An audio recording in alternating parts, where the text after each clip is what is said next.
Hi guys, and welcome to Freckle Finance. Today I'm going to do a video on 5 financial mistakes that I made. No one is perfect on their financial journey, and I am definitely not perfect. And I want to do this video because there was a time in my life about 10 years ago where I wasn't as great with money. It was about just 1 year that I made a lot of mistakes, but it just goes to show you can make mistakes and you can move past them and you can work towards your goal. Your past mistakes do not mean you're going to continue making mistakes in the future. So just before I get into my mistakes, I do want to say all of these mistakes except one were when I was about between 18 and 19 years old. The first one is that I had to have my transmission rebuilt. Now, the reason that this is a financial mistake is because, first of all, I actually have no idea if I really actually needed it built or not. I never went to an expert that was unbiased. And secondly, I found out much later on when I pulled my credit bureau and started to learn about, I had already known about which finance companies were subprime or not, that my loan was actually a subprime loan. And to make it worse, I don't even know what the interest rate on that loan was. I have no idea where those documents are anymore, and I never asked. I never knew what my interest rate was. All I knew is that I could afford the payment. And the sillier part about all of this is my mom was a prime customer. She co-signed my loan, and I actually could have had a prime loan, but I didn't have one because I didn't know. This time period was a particularly rough period, and just kind of after that transmission change that I had, I stopped attending university for a semester. And I financially didn't even handle that well. I basically just stopped attending my classes. I never officially dropped the classes, and I paid for that full semester.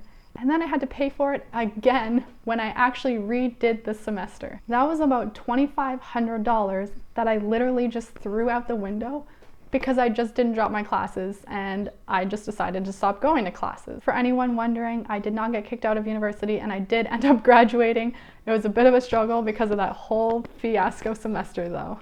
This one's from the more recent time period, and I used to have automatic withdrawals from my account to my mutual fund account when I had mutual funds. And I used to get NSF fees because I actually didn't have enough money in my checkings account to put towards my savings. A significant amount of time I was able to call the bank back and get it refunded because I was investing in the same bank. However, it's still such a silly thing to get an NSF fee for. I mean, now I don't actually have automatic withdrawals from my account for that type of thing, just in case, because $45 is $45 out of your savings. Like, oh, it's just so ridiculous.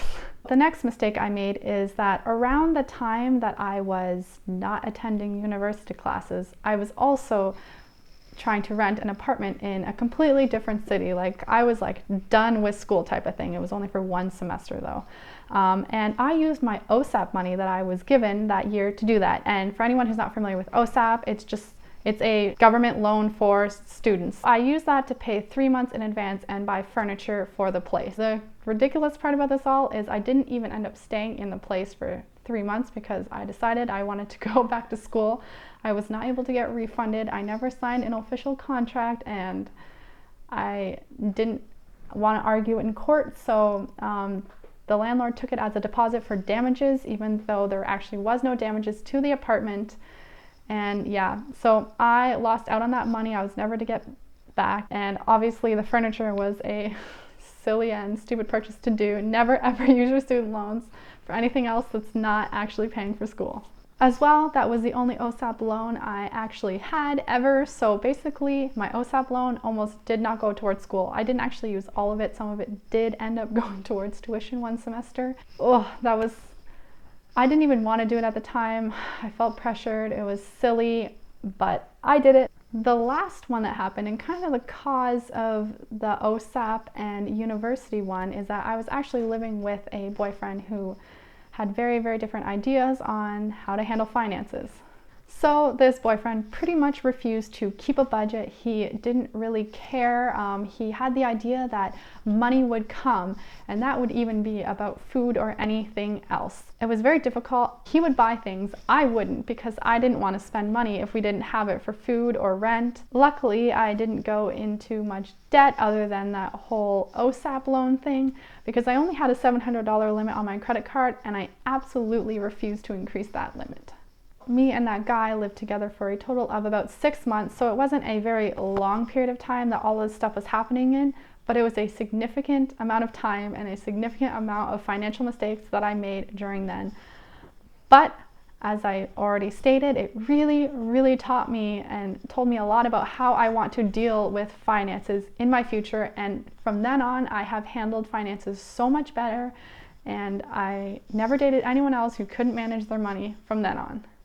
And honestly, I think living with someone who is really terrible with their money is one of the biggest financial mistakes you can make.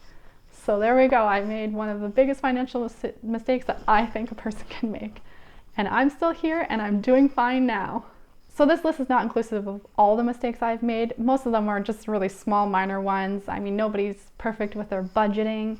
You can watch my update videos. You'll see that I don't do it perfectly. However, these were significant and large mistakes that I made.